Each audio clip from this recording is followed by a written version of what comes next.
And welcome back to another episode of Mind Brain Movies. I am your Sherpa into the Mind Brain Hope.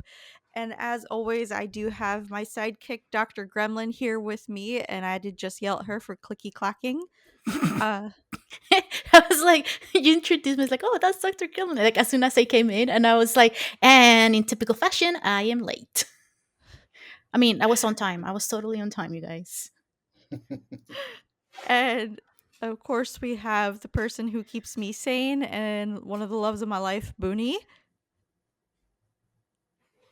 And then, as a special guest for today's special episode, we have a friend of mine, Daryl Dillard, who I just freaking adore. And we're going to be talking about like the working actor and the acting, because we talk about movies and TV of the show, but I want to get the perspective of, the people on the screen. So I brought in Daryl to help us give us a little deep dive into that mind brain of the working actor. So say hello, Daryl. Hello. The feeling is mutual hope, and I will give you as much insight as I can legally. Legally. Yeah. So Daryl, give us a little bit of background of like where you started, what you're doing,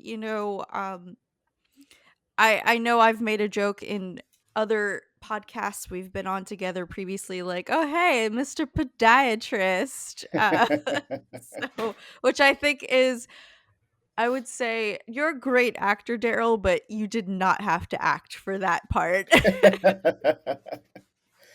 well, it was, yeah, it was very much me, and just having a fun, good time with everyone on the I show. mean, you got to flirt with Emily Blunt. I mean, come on. Yeah, I mean that's some of the best acting I've done. I mean, oh, she's just no, I'm just kidding. She's absolutely as beautiful inside as she is out. She was a joy to work with. So you want me to give me like what do you want to know as far as Well, like I said, background? what's your back like, how did you s like, give us a little g did you start, like, in school? Did you start in college? Did you just, Oh, I like, have a see. life-changing experience? You're like, "Screw the office. Let's go." well, I kind of came to, I guess, relatively late compared to some people. I guess a lot of people started when they were very young. I was 100% going to be an NFL football player. That was the only dream I had growing up. So, hold on, Daryl. Are you Carl Weathers Jr.? No, Carl was a little more successful than I was. He had to get out later. I had to get out much earlier. Um, I was playing football. I played in high school. I was going to play in college. I was going to try out for the teams. A knee surgery, a knee injury, a series of knee injuries that I actually just heard that there's an actual name for it. Um, it's called the trifecta. It's a doctor's name, trifecta, where I tore my ACL, MCL, and cartilage in my Ooh, knee, had reconstructive surgery, went back to play after that, and then re injured it. And then the doctor said if I do it again, there's no way they can fix it and I won't walk right. So had to give that up. And the first time I heard it, I was in high school and I couldn't do gym, I couldn't do weightlifting, I couldn't do any of that. So I decided to take an acting class. I figured it's an easy A. It's something I could just kind of be myself in. And from there, my senior year, that's I met some couple of great friends in there, and we basically ended up making up the senior show ourselves, just coming up with a okay. whole concept, wrote it, um, halfway directed it, and then started it. And then like I said, I went to college. I was going to try again, hurt the knee again. So once I came out of that stupor of this is over, I said, let's give acting a try. And that was kind of where it started. And 30 years later, still going. Hmm, that's so awesome. The fact that, like, you're keep going for it too, you know? Yeah, I think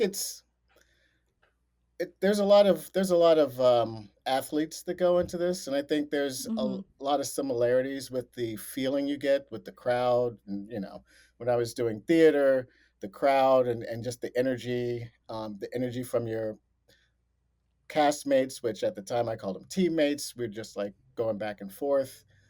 So you have a similar kind of satisfaction with it, but it's a very, very different because in sports you have things that you do get you to where you want to go. In the Mhm. entertainment industry, there is absolutely no rhyme or reason for anything.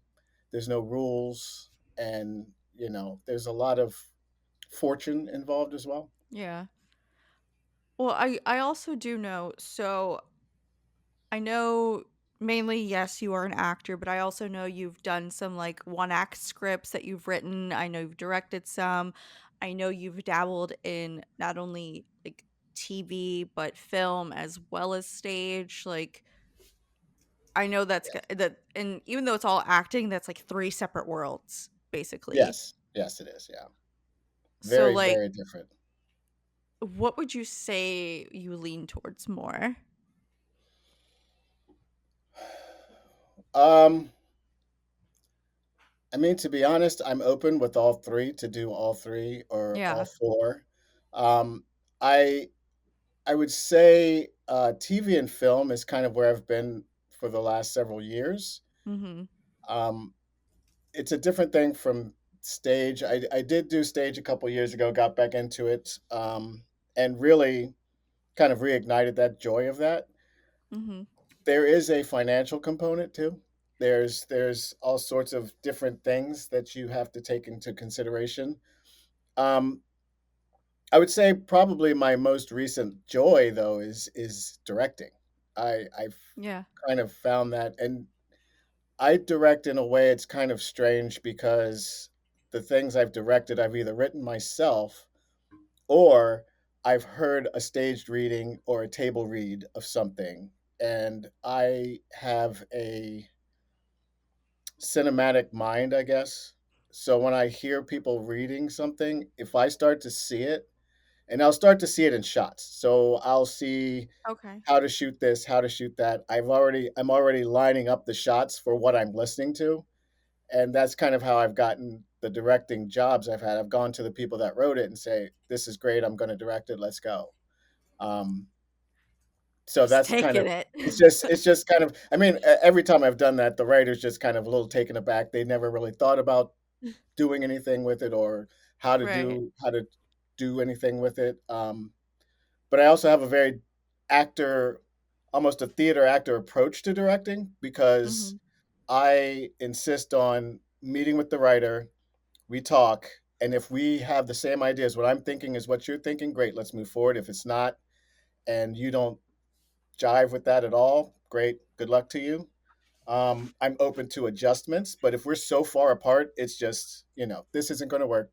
Go do what you have to do. Fortunately, it's never been that way. I've seen it from the writer's perspective in my Mhm. head. Um, and then from there, it's just whenever I do have that meeting and they're on board with what I'm saying and they're excited about it, the very next thing I do is I tell them, look, this is going to be a long haul. Something is going to go wrong. And they always ask what, and I have no idea. But I've never done anything where everything went smoothly. Something is going to go wrong. I need you to stick with me Yeah. because that's the hardest part. A lot of people, when something happens or a multitude of things happen, it's I'm out. I can't. This is too. I can't do this. I don't know how we're going to do that.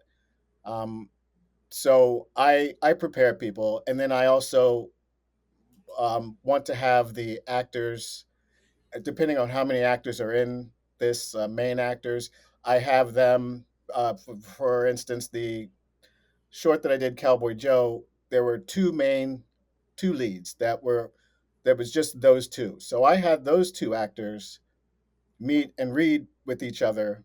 And we did auditions to make sure we had the right people. So Mhm. I had them read together. Then I also had them go off. I said, look, you guys need to read this together. You need to hang out together. You need to do all these things together. And then while they're doing that, I'm scouting locations. I'm looking at locations from the pictures in my head as to whether or not they're going to work, what we need to do. A lot of times, like I said, something's going wrong, so you have to just go with what you have. Mhm. And in those times too, I can adjust what I see to what we have. Kind of like, okay, so we can only do this shot. We have to do it this way. We have to go here. Um, and it's worked out. It's worked out pretty well for me so far. I've really enjoyed it.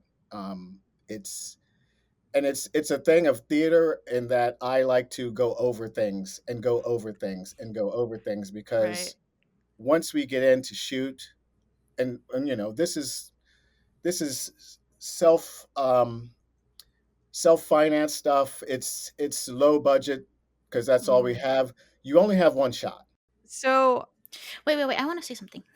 I was you know Me what? Like, first. I literally was I know, Liz, I literally was just about to be like, "No, this is the longest Liz has gone without talking. I think she needs to jump in." So Was listening. I was listening. Because okay, okay, listen, listen. So the whole everything oops, that you describe about having to sort of like change things last minute and sort of like practice and all the stuff, like it just sort of reminding me of being neurodivergent, because you there's so many things that we're not prepared for in the everyday life because it's not created for us. It's not a safe space for us. Sometimes when it comes to sensory, like things are just too loud, or um, we run out of energy to socialize like really fast, so we kind of have to like pivot all the time and try to figure out how to navigate like the new environments and like what to do. And there's a lot of rehearsal that happens because we don't feel comfortable in social situations most of the time. So we kind of have like this script in the back of our pocket that we kind of just say, to prevent us from just our brain to prevent our brain from just like short circuiting from like all the stimulation or all the anxiety of like, well, I don't know what to say now, like it's an awkward pause or an awkward silence. I'm like, I don't know what to do. um so yeah, I had a question but then I forgot. speaking of neurodivergence, um, no, so I know a big thing is I I know a lot of people glamorize this whole acting, this Hollywood, this TV, every movie star, like they all glamorize it. And not everything we see on the big screens, TV screen, whatever, is always like so picture perfect. There's so many people behind the scenes, not just the actors, but there's the the people who do the props, the people who do electric, the people who do videography, all those things. And I think they kind of just like fall to the wayside, unfortunately. And like it like yes, they're given their credits like up at the credits and stuff, but it's hard work, like a Yes. really hard work and a Yes. lot of long, long days that I just think people don't realize. Yeah. And I guess what I'm trying to say is like, how does that affect you, like mentally? Like, how is that draining? Is it draining? Is it just par for the course? You know what you signed up for? Like, what does that do to you guys? Because I know some other people like in unions who, not like just actors, but other people like on set. So how is that? Like, as much as you can say. Um, well, I think it was interesting that you used the term pivot. That is something that my mother says to me constantly. If something happens, it's like, well, you just got to pivot. You just got to figure it out. There's another way to go. If that's closed, then there's another way to do it. And I give all credit to my mother for helping me keep going through a lot of stuff because when things have gotten really, really bad, just been she's been nice, she's been caring, she's been supportive, but at times she's been, straightforward with me and kind of helped me keep going on this journey. Mhm. But I wanted to say that. So to your question, Shout out to the moms. Shout out to the moms. Hey, women are the ones who truly ruled everything.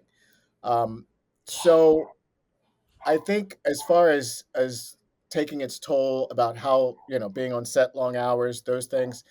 Um, everyone deals with things differently.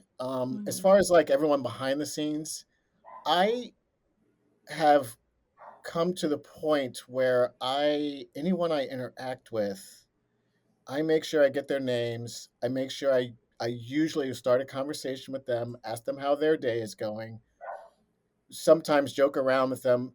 I like to have everyone I deal with know that I see them and appreciate them.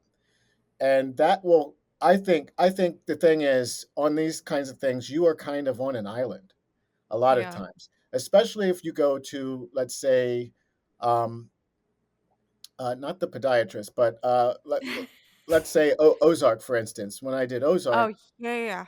that is a family that has been together for 5 years. Everyone there knows each other. Everyone knows who they like, who they don't like, all of that. You're coming in from the outside and you are literally a visitor. You come in, you do your Mhm. job, you leave. There are sets Mhm. where they embrace you and say, "Hey, how you doing?" And there are sets that are just like, "Okay, this is where you go, this is what you do." And Right. don't want to talk to you anymore. And as much as you try and kind of ingratiate yourself, the best thing you can do is be professional and do your job. Right. Um, that particular, I mean, that set, I mean, they were, like that. I got in on the last season, so they'd been doing it for 5 years. And then Mhm. you do anything for 5 years as an artist, you feel like you're getting stale, and there's a crew that's getting tired, and then they're also thinking about what's their next job because everyone's out of work.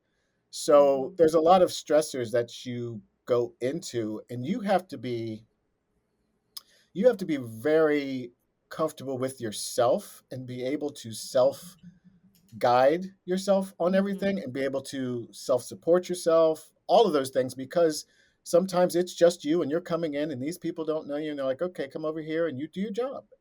Do your Right. job so you can do your job again. Um, so I've learned, I think the first time I was on a major set, it was, excitement and I was gung ho. I was ready to go. All right, I got my energy. Let's go. Let's go. Okay, what are we doing? All right. And then you sit for 2 to 3 hours. Yeah. You sit for 4 hours. You sit for 5 hours. You have already used all your energy because you were so excited in the first 2 hours, and now you're sitting and your energy is dropping rapidly. And Mhm. then they call you to set. And then you have to have that energy back up. But if you don't know how to self monitor yourself and know what to do, and I've learned this. So a lot of times when I go to set, I don't know for sure. Sometimes I do. Sometimes I know I'm going pretty soon. I'm going to be busy. I'm going to go right at the beginning. Mhm. Sometimes I'm going to sit there for several hours. So Right. what I started doing was bringing a headset, bringing some music, laying down, resting, just keeping my levels up, but reserved so that when I need them, they're there. Because otherwise, if you're stressing, jumping around, trying to talk, doing too much, you waste your energy, and then when it's time to go, you don't have it. And that's a real problem for them because if you're not what they need, they will fire you and get someone else. Right. And then that goes through, as big as this industry is, it's a small town too, because they talk. Everyone talks to each other. What are sort of like the top three biggest misconceptions that you have sort of like found out now that you're working more in the industry? Ooh. The three biggest misconceptions. Mm. I think the biggest misconception is the glamour of it. Of the idea that I saw you on TV, so you are a big star now. You've made it. You Mm. must have money now. You must be rich now. Um, this business, until you get to a certain level, until you get to the level where there's paparazzi chasing you around, everyone else is an independent contractor, and every job is start, work, finish. Now you have to go find your next job. You have to hustle to get your next job. So there's no security really unless you Mhm. get to a certain level. And again, only 1% of actors get to that level. So if you think the hundreds of millions of people that want to be an actor, um, they're not gonna. A lot of them aren't gonna make it to where they want to be. And the reality of this business is most people aren't going to make it. Most people aren't going to be a working actor. And if you are, it's going to either take an incredible stroke of luck to give you an opportunity, or at least a decade or so to get yourself going. And what you do in between that, all those things that you have to do to get to that point. It's not just, I want to be an actor, I'm going to go do this audition or call these people and I'm going to start working, which is something that I've seen a lot lately, where people have just decided that they're actors, they want to be actors, but they Mhm. want to be actors for the wrong reason. Right. Well, So, because sorry. yeah, no, go ahead, go ahead. No, because I was thinking about, like, because when you hear those stories of like so and so, they filmed it in their phone and it was just a joke or whatever, and then they like sent it and they became a big star, right? So I feel like a lot of the times that's what a lot of people focus on. Like, well, yeah, like once I get into the industry, or like once I get my first job, then it's just gonna be like smooth sailing from there. Yeah. And even those things where you say, oh, they just did something on their phone and all of a sudden it caught fire and people liked it. That is, you're finding the end of the story. You're coming in at the end of the story. You're not at the beginning where they were doing this for 5-6 years and no one saw Yeah. it, and they were Hmm. broke and they had no money and they just kept doing it just because it gave them an outlet. Nothing was happening, and then something they did happened to catch fire. And that's the other thing, is knowing what's going to catch fire. No one knows because it's the public and it's up to them. So you'll have something that catches fire, then everybody else tries to do the same thing. It's already done. You're already late. One of the As I things. like to, I was gonna say, as that just makes me think of the South Park episode where they're like, Simpsons did it, Simpsons did it. So it's kind of like, Hmm. yeah, Yeah, yeah. One of the things that I've heard a lot about also was, not only do you need to have sort of like the drive and the work ethic, but you need an immense amount of luck to be able to do these things. Because, let's say there is one role that they are like trying to find a new actor to complete. Maybe you just found out, like, passing by, and then you like them because you fit the description.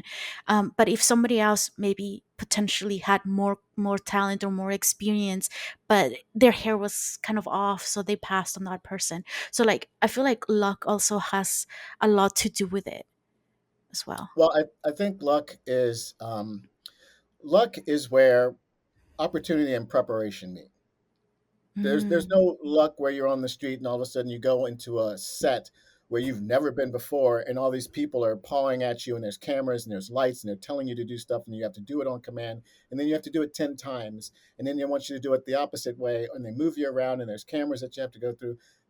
That is preparation and opportunity. If you don't prepare yourself for these things, there is no way. And I've seen people crumble on set a lot, where they're excited, they get there, but they hadn't really thought about or prepared what kind of day it is. Because a lot of people think you get a job, you go shoot it, and you shoot it in order, and then you're all good, and you shoot a couple times, and you're good. Now, one scene takes one page, let's say. One page can take 12 hours. One page. And that's of a movie. Let's say one page of a TV show takes that long, but you're doing episode after episode after episode. So you're working all week and then you're stopping.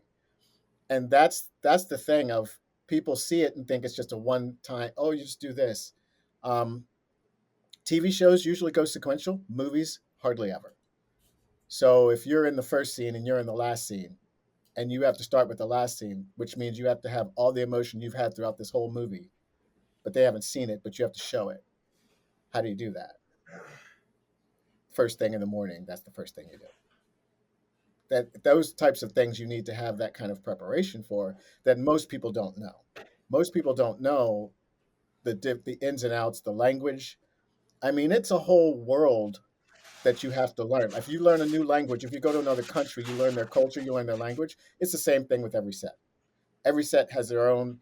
All sets have similar language, but every set has a different culture, and you need to know how to fit into it seamlessly, and do your job, and then go about your business.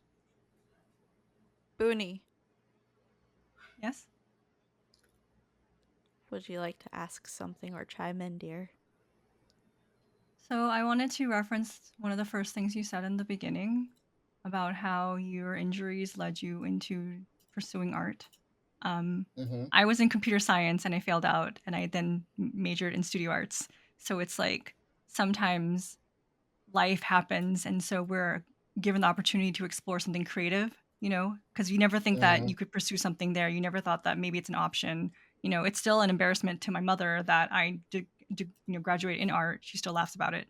But like, there's these things, right, where if life didn't happen and we couldn't, like the word pivot or choose a different path, then creativity wouldn't have been an option. So like, that's the thing I think about when we talk about mental health as an artist. It's kind of looked at the lowest rung on the ladder. Like, you couldn't choose anything else, you chose art. You couldn't choose anything else, you Hmm. chose an actor. But to talk about the depth of requirement to pursue acting and the grind and to not stop, it takes a mental toll on you because you're literally living many worlds at once. You have to change your identity every day, several times a day, and nobody gets to see that except for you and people who have done that work. Like, I used to do performance, and so I know I would crash at the end of the day because I had to be someone that I wasn't always doing. You have to Yes. be so flexible within your psyche to do that. Flip, flip, flip. And then what you said about reading the room or adapting very quickly, I kind of wanted to add that your background as an athlete probably makes you exceptional at acting, because I'm trying to read your personality, right? And so, like, you're probably the athlete actor is actually skilled at things that other people aren't skilled at. I'm an intuitive person. I'm not like you. Your body language is probably more adept and like natural at moving, just like reflex wise. Like, let's say there's a role, right? And so Hmm. you would probably be put in that position to be the person to react and so show something that other people would have to probably practice more often. I'm just guessing. That's probably something that you've probably more good at, right? Like big, like rote muscle movements and like kind of like showing and like that spectacular kind of acting that people like me. I'm a clumsy person. Real, Uh-huh. real quick, Daryl. By the end of this, she's gonna break down your personality, get your archetype, get your Myers Briggs, and, and Oh, just okay. break it all Do you down know for your you. Myers Briggs? Um, I don't. I have an idea, but this is the other thing that you're saying. It does make perfect sense. I do have a chameleon-like personality where I Yeah, can kind of yeah. do a lot of things. When I was a small child, I was born in North Carolina, and I had a very, very thick Southern accent when we moved to Maryland, and I was teased Shout out, mercilessly. Marilyn. Yes, yes, Maryland. I was teased mercilessly, which did two Yeah, things. aside of his trauma, come on, Hope. Hey, Oh no, no, it's that's also how the side we. of my That's how. triumph. Look, Oh, this okay, is okay, this, okay. this is how we met because we're both from Maryland. Okay, Oh, if it wasn't for Maryland, fine. we Yes, would not be yes. talking to Daryl right now. That All is right, true. That is fine. very, Go very true. Maryland. Very true. Um, Hey, look, crab cakes and football. That's what Maryland does. and we do it very well. It's number one state for both. Uh, um, so yeah, so I was teased mercilessly, and two things happened. One, I I taught myself to not have that accent. I got rid of the accent on my own. And then two, I learned to defend myself a lot. So Mm, I went from someone who, because my father was a Marine, so there was no, doing anything wrong or starting anything. But you were never allowed to start a fight, but you always were expected to finish it. So mm. I kind of went a little too far when I was a kid and just became a bully and started just beating up kids all the time. But I went to a private school, um, where I did not know that I was, yeah, I did. It wasn't. It was two different worlds. I was living in a rough neighborhood and going to a private school. So the two kind of collided when I You're was younger. constantly blending, adapting Hmm. back and forth. That's where it started. Wow. That's so cool. Yeah. Yeah, so I've been Uh, doing that quite a bit. dude, that's like bringing me back because I was the same. I know you know PG County, Oh yeah, like yeah. Criminal So County. me as a little salt in a sea of pepper in PG County, um, growing up, I was like, that's why I took martial arts. That's why I was homeschooled because like I was bullied, I was attacked, all that, So I was like, I'm feeling it right now. I'm feeling Well, you. Just and the time difference, I would say it got worse once you got there from oh when no, I was it's even worse there. today. I went back to visit a Yeah. Oh couple, yeah. years ago, and I'm like, oh God, I could at least walk here before I can't now. Well, and see, that's another part of that whole Yeah. chameleon type thing is whatever place you're in, you have to act accordingly. PG County, if I'm walking somewhere, just Mhm. my whole demeanor is if you come up to me and ask me a question, I'm going to punch you in the face. Oh It's the yeah. same one I did for New York when I first went. When I first went to New York, I was like, "Oh wow!" And I got just absolutely run over by everyone on the street. Everyone on the sidewalk just kept running me over. I figured it out. So the next time I went up there like I wanted to hurt somebody, and it was amazing how everyone moved out of my way. I was gonna say, whenever the few times I've been to New York, I had a group of people that would like trail behind me because they were like, Hope, you have resting bitch face and you look mean, even though I'm the smallest of the group. Because I was like, but I will say, speaking of like being a chameleon in mental health, that I get what you're saying because even though when I did crime scene cleaning, I I went everywhere. I went all over Maryland, DC, Virginia, West Virginia, Delaware. And these are different people who are calling. And even though I'm like in a service industry, I still had to act and change my persona depending upon who I was helping at the time, whether it was a low income family, a high income family, if it was a tenant and like the landlord or and I'm not even gonna lie, I could be a chameleon at all of them except rich white people. I'm not gonna lie. I never signed a rich white person job because they're like, "Oh, you're low trash," and I would have to send somebody else in because I'm like, I can't speak rich white people. I'm sorry. I could do every other thing. So you would probably do better acting wise in that in signing jobs than I did. Mm, But maybe. yeah, It depends on what type of person they are. See true. now in giving my archetype, I will divulge some other stuff. I have been told more than once that I am an empath. Booney's lighting up right now.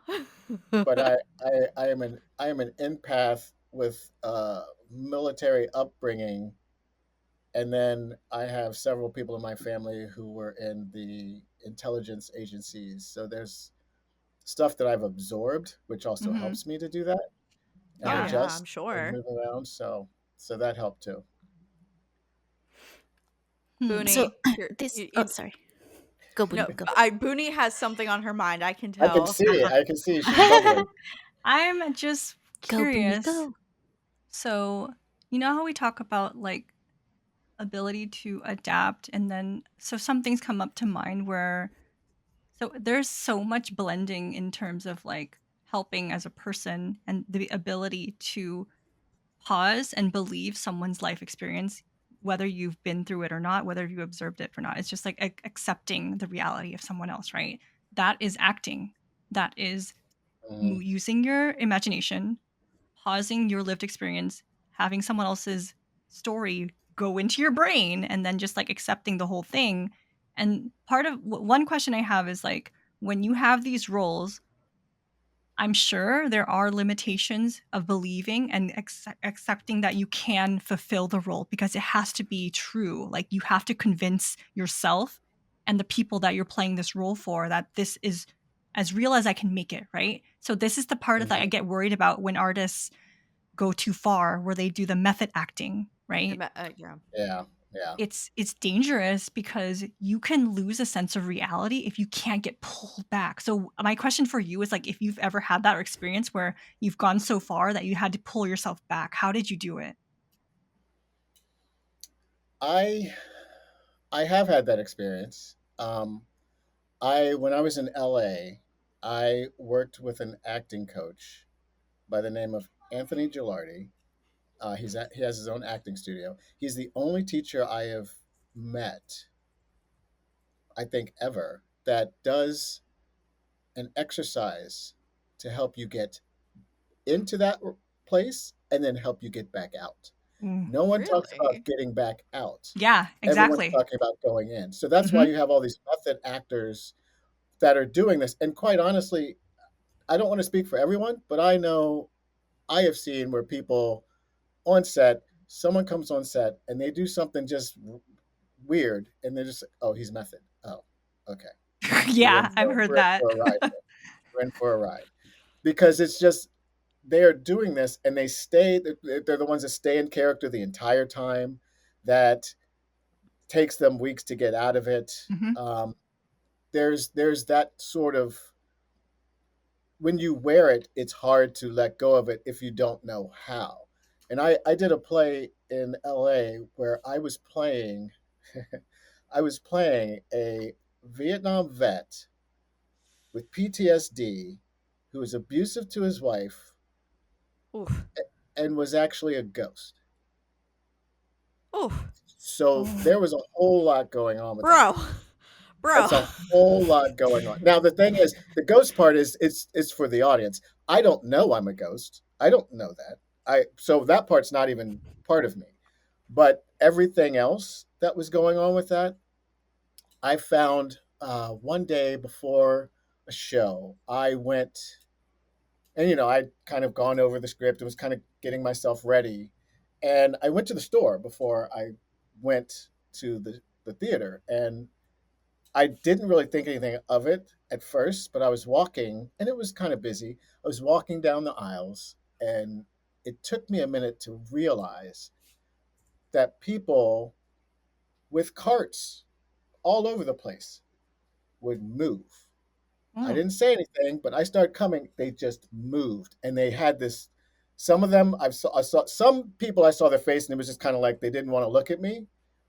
And it was, I had that character on me and it was just I was wearing it, and it had become so comfortable that I didn't realize I was wearing it at the time. So what I started doing was after the show, because after the show, you talk to people and that kind of helps get you back out. But then I would also just lay down and start doing some deep breathing, start saying my own name, start Okay. saying things that I like, not the character that I like, that defines me. And that kind of got me back out of it. But a lot of people don't know how to get out of it. And they wear it and it takes a while for it to wear off after the show or after the movie, whatever it is, it takes them a little while to get away from it. And I am convinced that Daniel Day Lewis has that issue. I was gonna Mm. say, That is why he does one movie. is that one of the techniques that your acting coach gave you, or is that Saying your name over and over again, saying the yeah? things that you like, yes, because it attaches you back to who you are and not who you were playing. Also, it's like call your mother, call friends, just talk to your friends Mhm. because they talk to you in the way that you connect with. So Mhm. those types of things is reconnecting to who you are and not who you're playing. And a Dude, that lot is of so people don't do that. traumatic. It sounds like a trauma, It like it losing a sense of self. Like, it is it isn't it is because when you do it, I guess I don't want to say right, but when you really kind of connect to it, I've had times where I've connected to characters and I've had knee issues, I've had like different issues that I have. If once I'm connected to that character, if they don't have a problem, I don't have a problem either. I don't Huh. feel a problem. I can run, jump, do whatever, but once I'm done, I have pain. Like once I come all the way back out of it, my body goes, "Oh, that was painful." But psychologically, I am this character. I don't feel any of these things, so it doesn't happen. I don't smoke. I've smoked without a problem and looked very real. But I have asthma too, so the next day I'm like coughing all the time. A few moments later. All right, so this episode is gonna be fun, guys. This is gonna be great. Um, I if you see a change in costuming, I think it's because Liz was getting cold, or she just needed to get some attention, and because I wanted to because show my calcifers. Schlitter, how look cute at is it. It's so that? cute. It's adorable. I was gonna say I think she just wants attention because this is honestly one of the more silent she's been on episodes. So Because I'm I think learning stuff. I'm learning stuff. Very nice. and this is it's such a it's talk about acting and like switching roles. I feel like Booney has been more vocal and like and Liz has been more like withdrawn. So like, oh my Well, god, Daryl, what kind of secret power are you putting on my girls, Daryl? well, I think I have the to be fair, I think this is more of like Booney's area of expertise. I have like no idea of what happens, in art and like artistic stuff. So as I'm just listening now. I don't know. Maybe I need to bring nice. Daryl on more often. This is such a like change in I dynamic for mean, me I have for more the questions podcast. for Daryl anyways. Like there's a Yeah. lot to talk about. All right. So, little known fact, folks, we're having some technical difficulties. So if it looks weird, just go with it. It's all acting. Acting. And scene. And Go. Imagine it like turns off again. No, no. No, Liz, no. we'll have to say that again at the end. Yeah. And scene, turn off. And scene. Okay. But okay, trauma, acting, Vietnam War vet ghosts, craziness. This is so much. And this is why I wanted to bring you on, just like this behind the scenes of like how it is mentally, and not just like maybe financially or like time wise, but like the mental toll it can take. Because people are like, oh, just acting. Oh, little kids act in like high school and middle school plays, blah blah blah. But it's like no, like once you're at this level that like you are, Yeah. it's a whole other thing. There's stakes that aren't there when you're in school. And So. also, I feel like I also kind of got a sneak peek at this sort of thing, at least through you, Daryl, because I remember at one point you sent me a one act that you wrote called Extra Extra. Oh yeah. And that I read, and it was about a working actor as an extra, like because that's a whole other class, not just like a working actor, but like extra actors, and it was crazy to read that, like I kind of already knew that, but like having you written that out was like, I guess, reaffirming and like, oh shit, yeah, like yeah. That was basically just me putting together people that I met when I first started and I was an extra. That every person in there I have met and worked with. But that's a different world too. Yeah, I was gonna say, because it kind of felt like, you changed the names, but it was definitely like people. It was definitely people that like they felt real when I was reading it. So yeah. That one was very well received by my entertainment friends, but it was one of those things that we haven't shot it. We may shoot it at some point, but it's one of those things. If I shoot it and we get it done and we put it out there, only people in the entertainment industry are going to really get it. other people can be entertained by it, Right. but there'll be people who have done it that are going to be like seeing themselves. So Right. that would be interesting. And we did a table read here, well, a staged reading. So I picked actors here to do it, and more than one of them was like, was this typecasting? So, no, Oh. no, no, no. And all of the actors that I picked are working actors. Right. Some of them just thought it was just the best thing. I was like, oh, I get to do. Oh, yes, I know this person. They could all connect to each person in the script. Yeah. But isn't that like okay, so obviously as you can see, I am a big fan of Avatar The Last Airbender, and that's one of the reasons why I love it so much, because there's so many layers. And it sounds like the thing that you wrote, it's like that, where it's like if you have this experience, you will really understand. If you don't, you still get something from it, but like it's Mhm. just so many layers. Yeah. Well, yeah, and it's the thing for mine in particular. There are layers that, again, depending on who you are, you'll get, and some won't get. And then there's also the sheer dynamics of being in a room full of people, um, and they're what they want and what you want, and everyone's motives are clear without them saying anything. Just seeing Mhm. who they are, you kind of go, oh, well, that person's doing this, and that person's like that. So it's I find that when I do write stuff, I take a long time to start because I'm like, oh, I want to make sure it has, I want it to be good. And when I finally just sit down and write, all the layers come out anyway. Yeah. But I agonize over them before I start. And then I write it and it's like, oh, this is so plain. And then someone else reads it and tells me all the stuff they got. And I'm like, oh, okay, cool. But it's just starting is just the worst. Well, that I feel like that's with a lot of things. I know a lot of writers' techniques that is just like just write, even if it's Yeah. like I had spaghetti on Tuesday and that's all that came out, just write it down and eventually it'll just form. Yeah.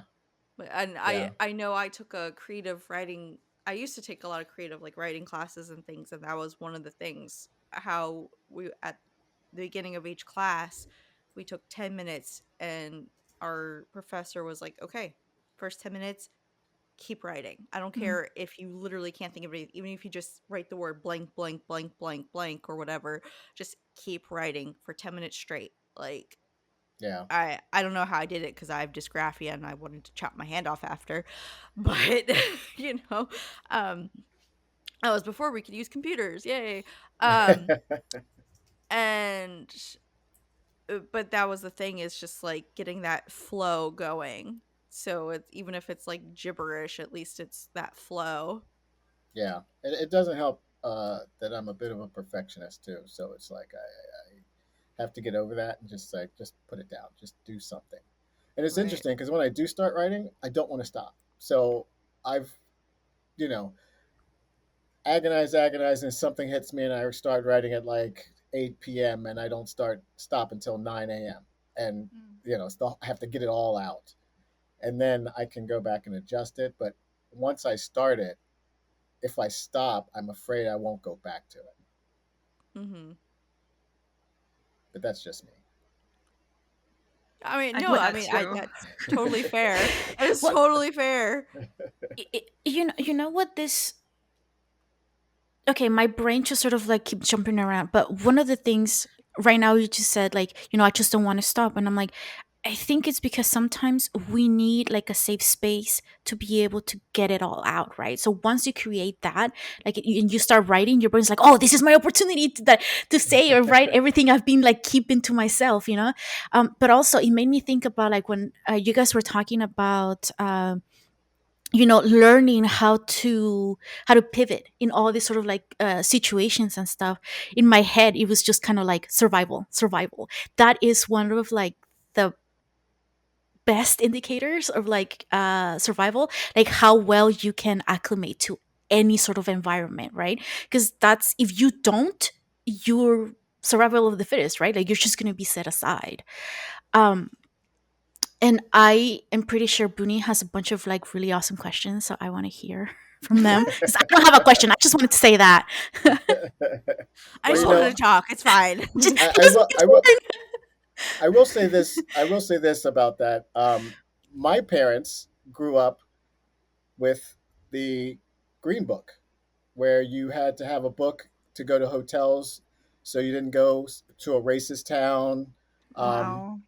Mm-hmm. they grew up with that. So Mhm. my mom always says pivot. That's where it's from because she grew up in an all black neighborhood, and across a certain street, it was all white, and you couldn't go over there.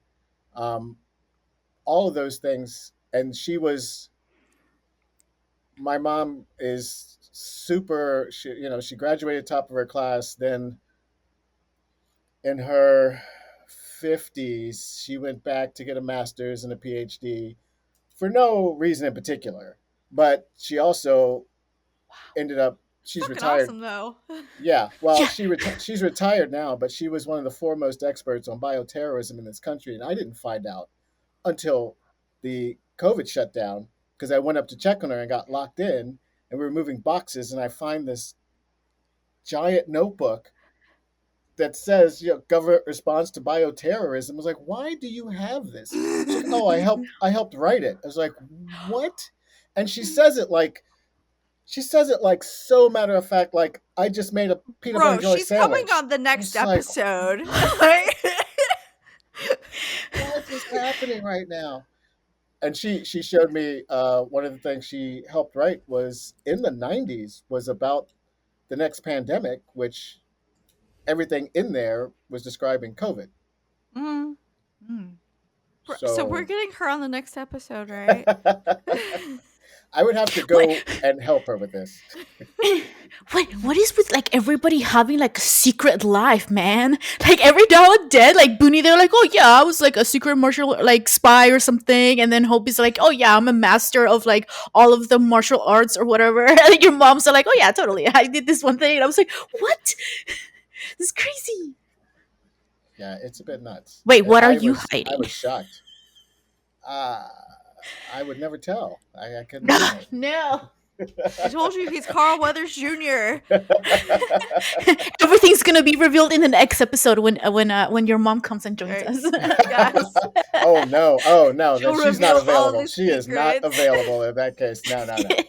She will tell all the stories. No, no. Oh, I will go to Maryland. I will make a special trip just for this.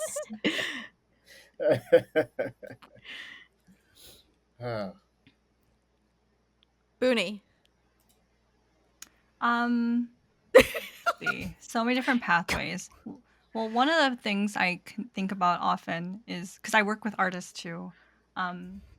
It's the mindset of it's a life worth living.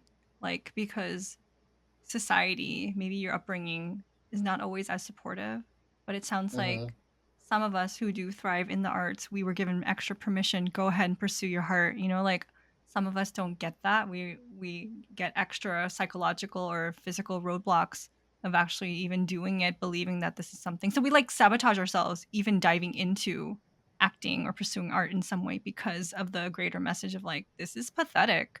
Why are you doing this pathway when you have so much more potential? Or like, why don't you want to do something worth like living? Like, don't you want to not starve? Like there's a lot of messages Yeah. that we give ourselves too. And so when you were starting out or even now, are there some messages that sometimes like creep up? Sometimes like, oh my God, I can't believe I'm doing this. But then wait a minute, I'm still a starving artist, or like this is not good enough, or like those messages that you get, you still get those. Oh, absolutely, absolutely. Yeah. I mean, when I first started, it was have something to fall back on, which is the standard. It's always like a plan B, right? You always have to have something else. Have, Yeah. have something to fall back on, and then what was the other one? This is that's fine as a hobby, but you can't really make money at that. That's not a career, Yeah. and it changed when I got my first like big, I guess big show.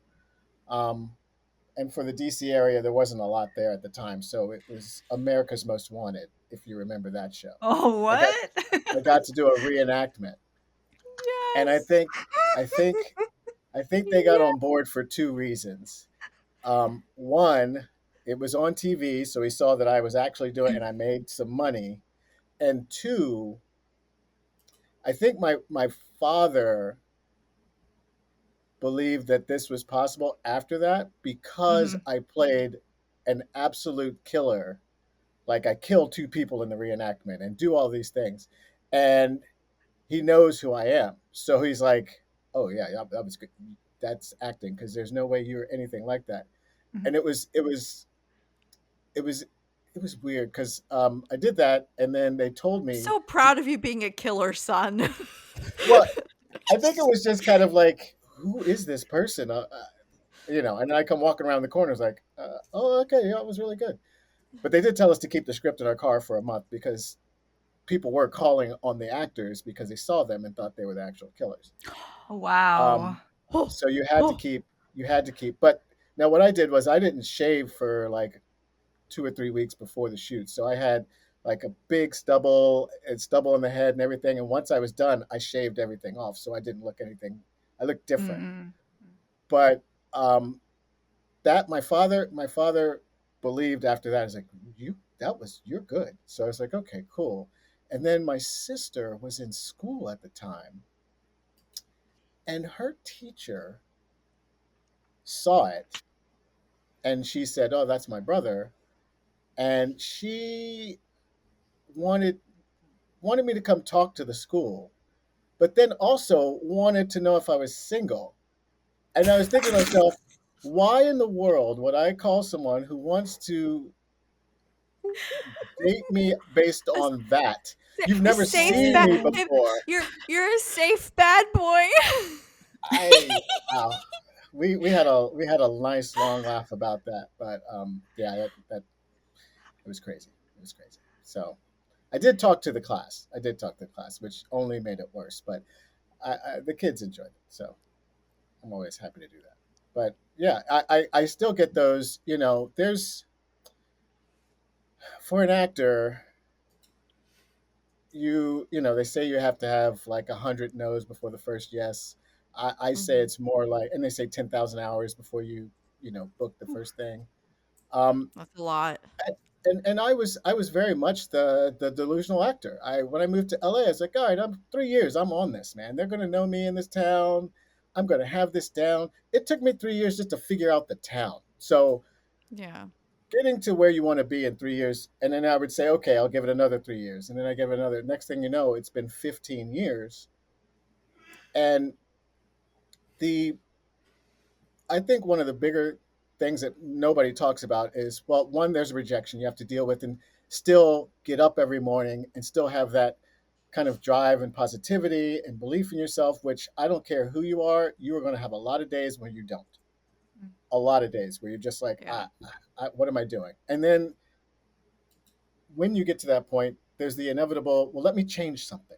Let me start acting this way or acting that Mhm. way. And the second you do that, you are disingenuous, and now you've killed your chances. Um, so you have that. And then you also have the distractions that, because it's such a hard business and life of rejection and rejection and rejection, you need to have something to keep the lights on, something to keep a roof over your head, Mhm. another Right. job. And then you get another job and you're good at that job. And people tell you and praise you. Now you're getting the stuff that you are dying to get in your chosen field. So what happens is, well, I'm getting it here. I'm still an actor, but I'm getting, and the next thing you know, you're pulling away from Mhm. what you want to do because Yeah. what you're doing to survive is edifying all of this need for acceptance and Right. telling you that you're good. And that takes you so far away. And I think this happens for a lot of actors. Um, and every year you'll see, like, you start in with some friends, and then every year one will drop out, then another one will drop out. I think when I was 12 years in LA, I talked to a friend of mine from high school, and it's like, yeah, you're still doing it, man. All of us, we've all quit, we've all gotten jobs, we've all got, and there's a thing of like, I'm still doing it, I survive, I'm still going, those guys quit. But then the other side of it is, you see these people and they have houses, they have cars, they have toys, they have 401ks, they have security, and you're sitting there like, what the hell am I doing? Yeah. And all of those things are going constantly in the back of your head, and you have to push it to the back of your head so you can function, first of all, and then you can try and keep going, because what you're doing isn't necessarily bad. It's just my agent that I have here said, he said it was a great thing. He said just keep doing what you're doing. Your time is coming. Okay, Yeah. everyone has a time if you're doing what you're supposed to do Yes. and you're going. And I really kind of lost that in LA. LA took me far away, even though I was where I should be. It took me far away from what I wanted to do. And I go have ahead. a question. So when everything is like so difficult like that, and life keeps going, even though you're being, like you said, like you kind of have to have something in the back burner in case you don't get this job, right? Because you still kind of have to like live and survive and eat and all this Yeah. stuff. So how do you know when it's something worth, or something you need to keep trying, or it's time for you to give up? Because it's kind of like, if your quality of life can really go down depending on like how you're pursuing the dream, or what you're doing towards that dream. And like, so if there, like you said earlier, like there's a lot of people that want to become actors, but there's not that many high paying roles. Mm-hmm. hmm hmm Um, I think everyone has to ask that question, um, of themselves. When you feel it, that you just don't. I mean, there's days where you don't have it, but if there's months where you're like, I just don't like this anymore, get out. Get out. Mm-hmm. I think for me, this is the other. You're talking about a dark path that goes down. Um, when I was graduating from high school, and I did that play, you know, when my knee was hurt, I my drama teacher actually got me some application for International School of the Arts in San Diego at the time, and I got accepted. And it was like, oh, I got accepted. Oh, that's cool. Well, but I got accepted over here, and University of Maryland, and I can play football over here. I'm just going to do the football thing. I don't really want to do that. Now, there were times where I was like, oh, I wish I had done that. If I had done that, imagine where I'd be. The other side of that is, if I had done that, I probably would have ended up like River Phoenix, because I had never lived away from home. When I got into college, I absolutely lost my mind. I was partying all the time. I was doing all the all the fun stuff that you're Yeah. not. Mm-hmm. If I was in LA by myself, it would have been bad. It would have been bad. So the fact that I didn't do it, even though looking back on it could have maybe propelled my career further earlier, I also know myself and know that I probably would have ended up in a much worse place. So it was a blessing that I didn't do it. And I mean, at the time, I was dating a woman who was, well, yeah, she had just gotten a job at this big corporation. We started dating, and she was like, "Oh, you should go. I can transfer. I can get a place. I have money, and you can just go and do your acting." Hold on. You had a sugar mama, and I'm out here struggling. Okay. Well, see, now that's the thing. At the time, I was like, I really didn't. It was like fun kind of dating thing to me. It sounded way more serious when she said that, and I was like, no, that's okay, and didn't go, and broke up, and went off to school. But it's those things that people talk about. You wouldn't be who you are if you hadn't gone through what you went through. Yeah. All of the things that I went through. Fortunately, I was close to home when I went my crazy partying time, but I also had a limit that I didn't realize that I had, because I would never, drinking and all that, but the drugs, because when I was younger, there was this incredible basketball player at the University of Maryland, Len Bias, who was the top player in the country, he got picked number one in the draft, was going to the Boston Celtics. They talk about him being the greatest player ever. His brother gave him cocaine for the first time and his heart exploded. Oh my god. That was in Maryland. That Yeah. is what made me never ever want to do any of those things. And when I was in school, there were parties where there was a dining room table with piles of it, and people just sticking their face in it. But because of that, it kept me from ever wanting to dabble in it.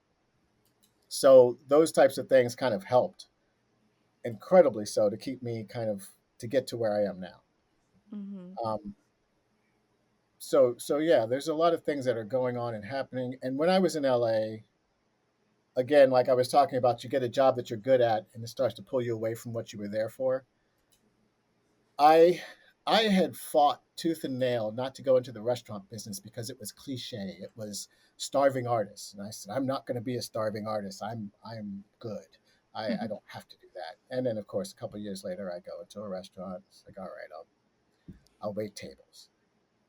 That job, and actually when I first did it, it was in Baltimore, and then Sir, yes, it's Balmore. yes, all right. Okay. I'm sorry. I have to take off my presentational person. Yeah, I was in the Balmer area, Owings Mills, Thank you, thank you, thank you. um, and He was then talking about a different place, okay, Hope? Not the same one that you're referring to. It's it a wasn't different place. technically Balmer; it was Owings Mills, but Oh, still, always Mills. Come on. I got that job, and then they kind of promoted me to a bartender, and then they wanted me to be a corporate trainer, and I was a corporate trainer Wow. for these guys, and then it's like I've gotten way off this path here. I got to stop. I gotta do what I need to do. I'm going to move to California. Went to California. Absolutely will not do any restaurant business. I found myself doing inventory in a grocery store at 2 in the morning, and being a security guard for these two buildings on the weekends when no one's there. I mean, it was just those types of things that you need to do to make the money. But I Yeah. was literally dying doing that. So I finally went back to the bartending. And fast forward, because I was in San Diego at the time because I had friends there, so I could stay with them. Then I'm in LA. I bartended a couple different places. I'm making decent money, which is keeping the lights on.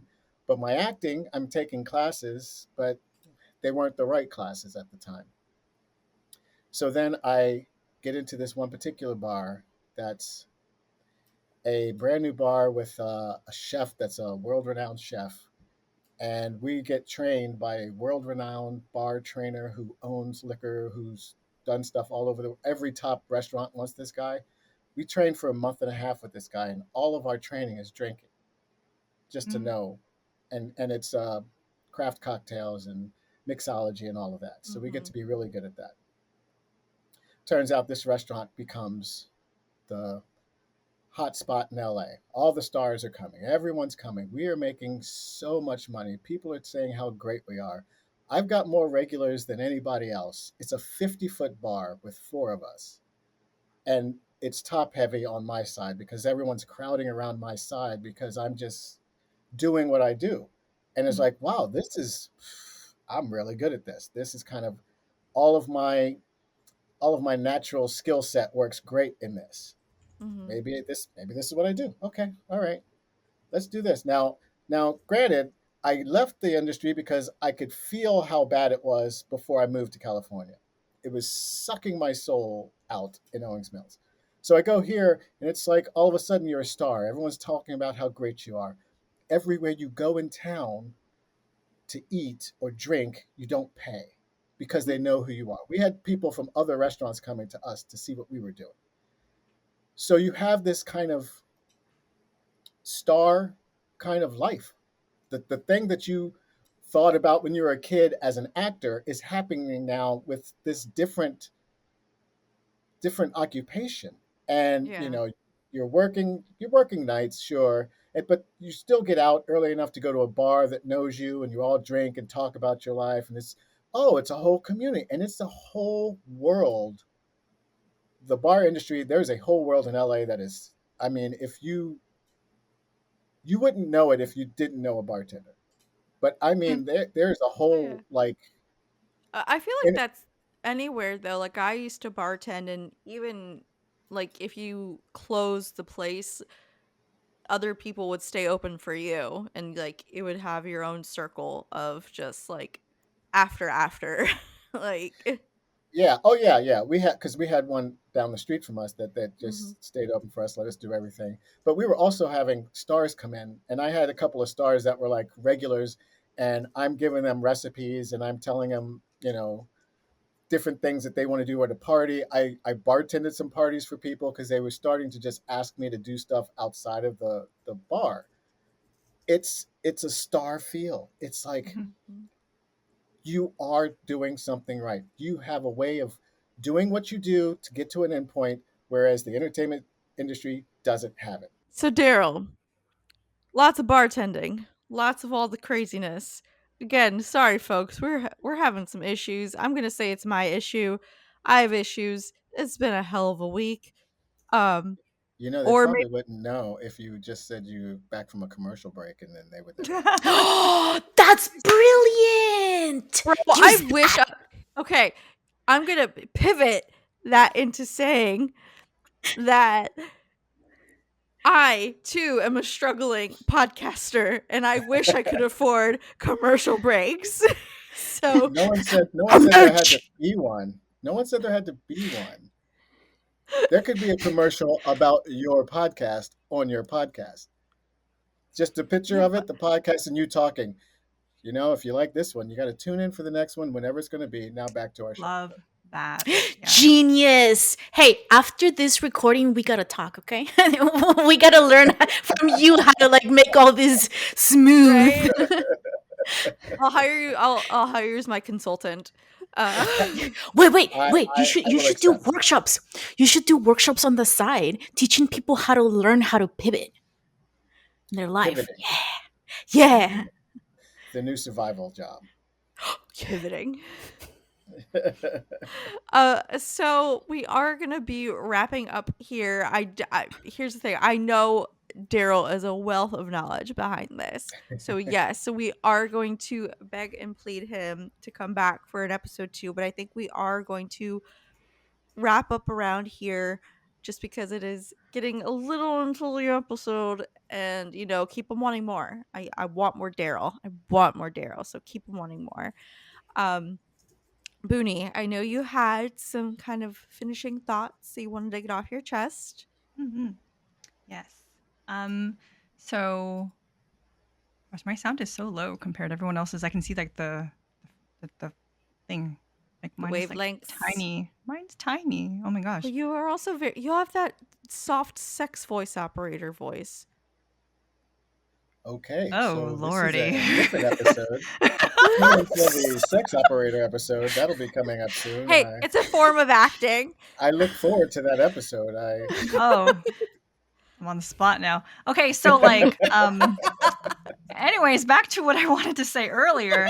I'm really grateful that you wanted to be interviewed because archetype wise, I am known as a shadow artist.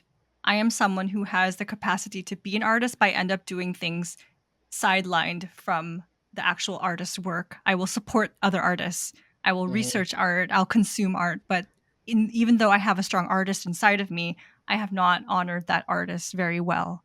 So knowing that experience, I know how brave it is to constantly show up because the world is not made for us artists to live as artists. And it is the constant reframing every day or every other day because you're going to be crying in the corner sometimes. It's hard. You do have that conversation of like, is it going to be a struggle day every day? Am I going to make ends meet? Like, I get that. I had photography and performance in school. And when you said that your friends and colleagues, like you're like the last one, it's funny because some of my friends ended up doing wedding photography and then ended up doing real estate agents instead. Like no one stayed in the art realm. We all graduated with the background in art. And so watching 10, 20 years later, it's like, none of us made it. And so like it's really sad to watch, it's really hard. But Yeah. part of me also like watching and hearing your stories, like I have the desire to go back.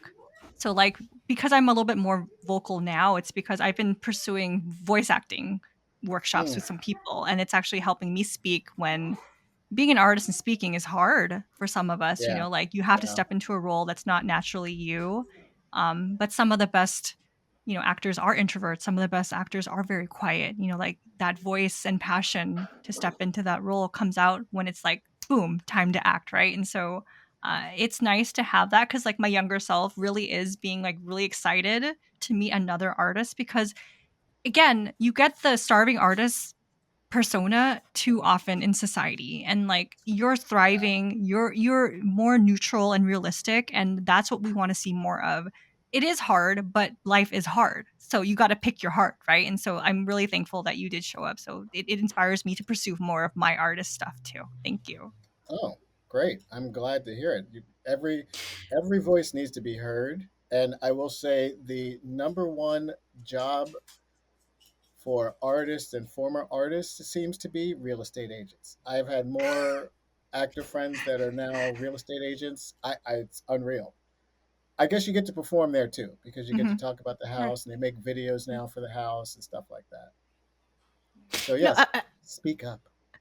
one of the things I was thinking about as well is that it's so weird because if you think about sort of like the jobs that get nowadays that get um a lot of money for the work are not the ones that should, I guess, in some sense, because if you think about teachers are the foundation of Yeah. really everything in our society, but they're not really getting paid very well. And I was thinking about it, I was like, well, because earlier you guys were saying, well, when you go into like an art careers, it's usually the, well, I guess I could try, or like something else happened, so I guess I'll give it a try. But it's never really like the first one that you go to, Hmm. because we're often said, like starving artists, you're never gonna make money, you're never gonna make it, right? So it's really hard to do that. And I'm like, but we all need entertainment Yeah. regardless of Mhm. like where we are in the society scale, what's happening, even during an after an apocalypse, we all benefit from being entertained by other people. So we all sort of like have a role to play. When Bunny was saying more like shadow artist, and I was like, you will be such a great sort of like teacher for like artists, like letting them know like all these things, or like coaching them on how to like take care of their mental health. But then there's people who are like, no, I always need to be sort of like in the spotlight, and not because they're like full of themselves or whatever, but because they love entertaining people, right? Hmm. And then I often tell people that I'm like, I feel like my role was always to be a fan, because I get so excited about things, and I'm like, yeah, I just love being a fan of people and like their work, and what they do. So sadly, it's not valued as much, but it should. Well, I Yeah. don't know, because half the time you interrupt me and you're like, "It is my turn to talk. Listen." So you might not be a fan of mine. Um, Only because it's so funny, ho. She's so still that's what I'm here. saying. You might be an entertainer yourself if Well, I think you're the hype everyone man. You're the hype man. I Yeah. think I think everyone, every human is creative. No matter what you do, there's an element of creativity in everything you do. You just don't see it as creativity. Hmm. And when I was doing that short that I was talking about, Cowboy Joe, I see things in my head how I want them to go, and then I write it on my script the way I see it, which is not the way it's supposed to be. You have to Mhm. write it differently for the crew so they understand it, and I know that, but I still did it that way. And then I had an assistant on this particular one, and now for Cowboy Joe, everyone worked for free because they liked the script. They thought it was a great script. They felt like it was something that needed to be done. So everyone just offered their time, which was incredibly fortunate, and we were completely blessed for that sort of thing. But I had a I guess script assistant who she wanted to get into the entertainment industry. She was very young, like 19, 20. Um, and she took my script and she took my notes and she translated it for the crew. And she didn't say anything. She just took my script and then she came back and said, okay, here's for the crew. This is what it is. And she translated. I looked at her and said, every time I do a directing thing, you're going to do it. You're going to work with me Hmm. because you understand what I'm saying and you can translate. Love it. And there's a lot of that where you find the people that work best with you with what you're doing, and you just keep using the same people. What one other thing I was going to say, I say that because when you were saying shadow artists, I consider her an artist to be able to do that sort of thing, and she wants to be in the creativity. She wants to be a part of the Mm, thing. She just doesn't want Yeah. to be in front of the camera. She wants to be back doing Right. what she does. So mhm. that is when you said that, that's immediately who I thought of. Someone who has a unique skill, who wants to be creative, wants to be part of this creative process. They bring what they do to it. That's bring what you do. There will always be Love that. space for you. Thank you. So I yeah. actually hate my I love YouTube that. channel. Like, I don't want to be in front of the camera, but I make content because I want to tell people what to do and how to think. Just listen to me. Yes. When you were Listen to my just sexy voice and listen to me. what are the what are the things that popped to my mind when you were describing your coworker? I was like, that's what hope does to me. It just keeps me Mhm. on topic, make sure I'm letting other people talk. She reminds me is when I'm supposed to be here. This is why I'm taking over your nonprofit. Let's go. Well, and the Oh, thing is, there's always I battle doing stuff. Like I'm a procrastinator in that I have always waited to the last minute for some reason, and then I get really like, "Oh, I got to do it now, and I get like jazzed up and energized, and I do get it done. And it's like, all right, boom, done.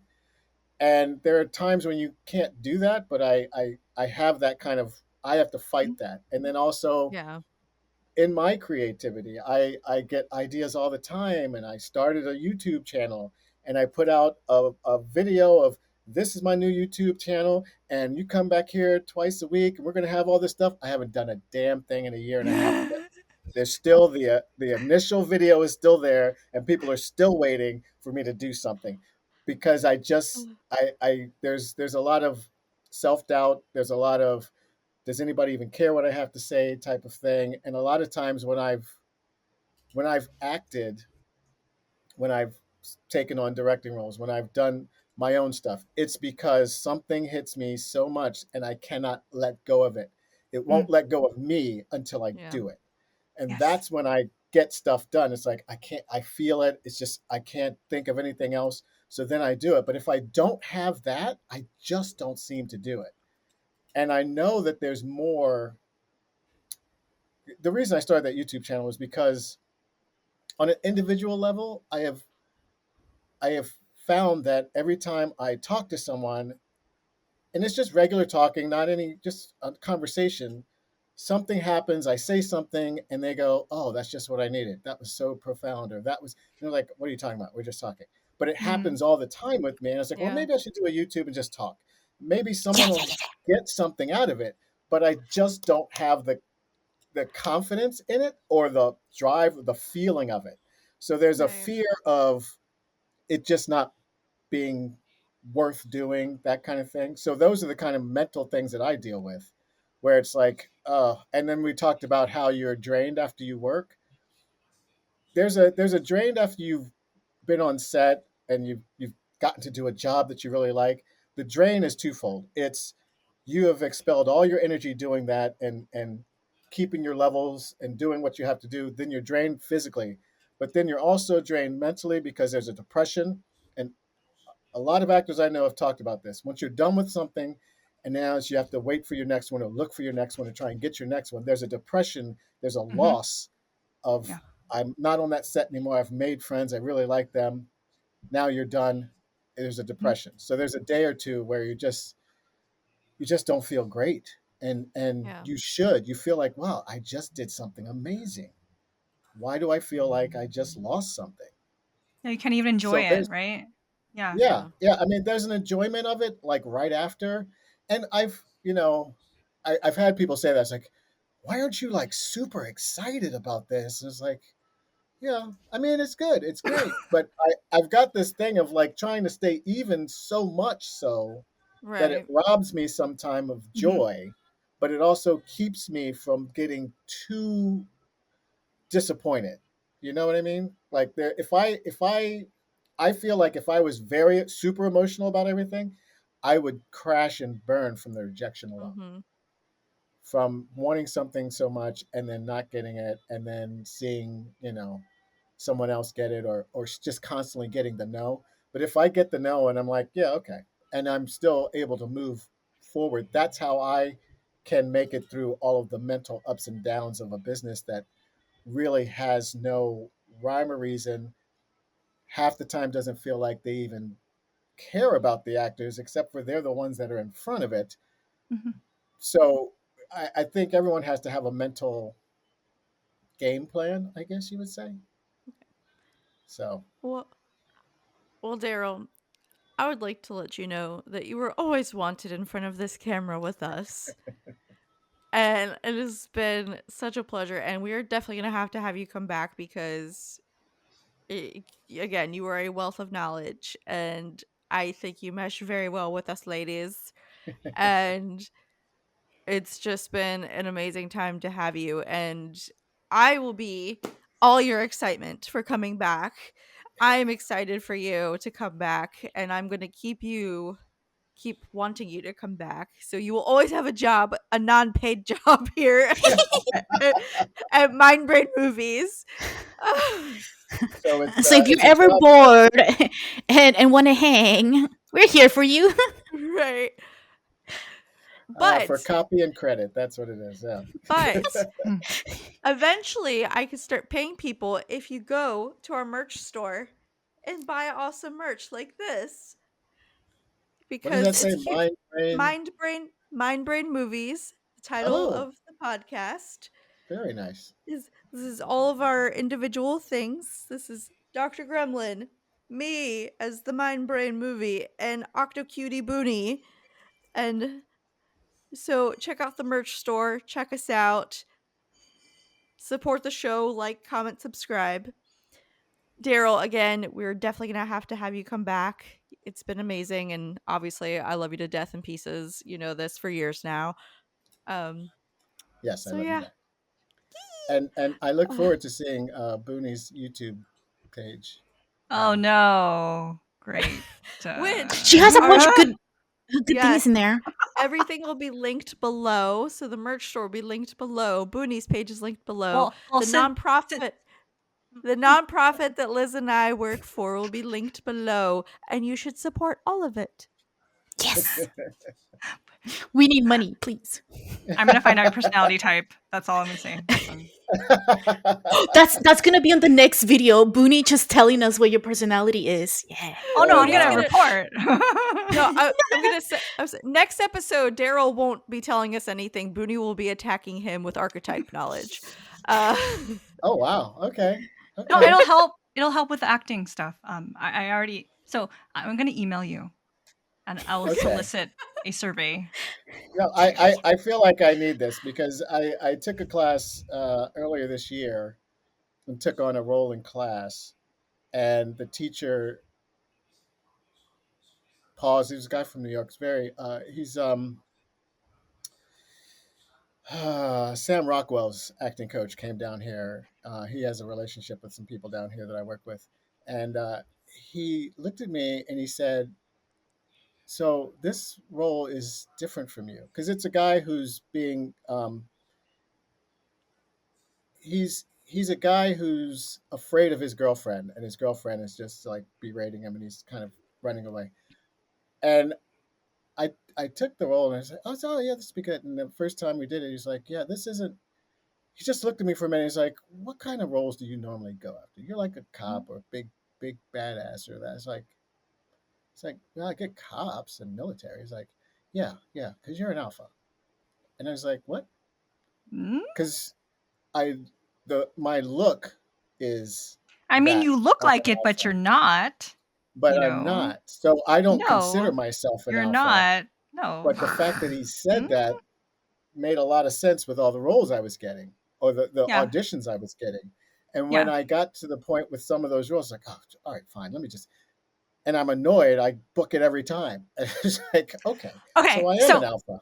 no, No. You kind of are, but you're not. So wait, let me send you the stuff. You do the thing. I'll look at the report. Give me a week to kind of prepare, and then we'll have a thing, and I'll chat with you about your personality. Okay? Okay. Yes. Yeah. She's Okay. vibrating. She's And- vibrating. On that note, I think before Booney like gives herself an aneurysm from excitement, I think we're gonna call scene. For the fifth time, we're gonna For the stop. fifth time. We're done. Scene. Done. And good night.